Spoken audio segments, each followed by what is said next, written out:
Med-Surg Nursing LLC, and I am here with our new Med-Surg chat topic today. And today we're chatting about enteral feedings. And so feedings are feedings that are administered via nasogastric or Doppler tube.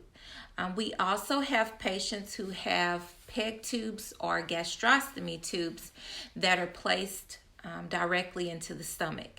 So, if your patient is on enteral tube feedings that are being administered via nasogastric or Doppler, you need to check placement prior to administering any type of medications, fluids, or feedings, no matter whether you have a confirmed x-ray placement or not. Okay, you have to check placement.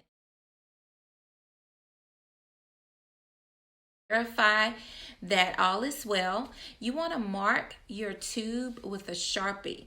This will allow you to visually see whether your tube has moved or not. Okay, unfortunately, our patients, they move around, they scratch their nose, some of them are confused, and they pull at things. And so you want to make sure that you're watching your tube carefully. Okay, if your tube is not in the right place, then it could potentially cause the patient to have aspiration pneumonia. Okay, and we do not want that to happen, right?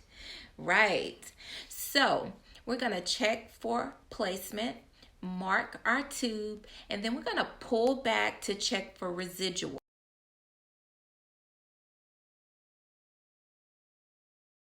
If your patient has 200 milliliters of tube feeding or 1.5 times the amount of their rate sitting in their belly, this patient is at risk for vomiting, which increases their risk for aspiration and pneumonia.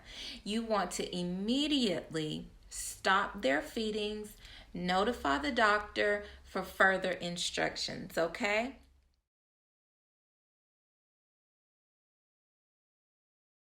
The only tube that you do not have to check for residuals is a Jjunostomy tube.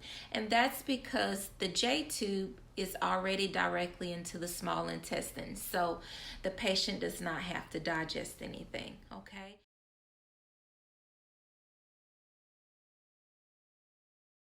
That's all for now.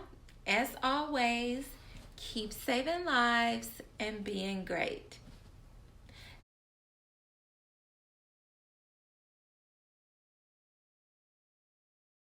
You were too young.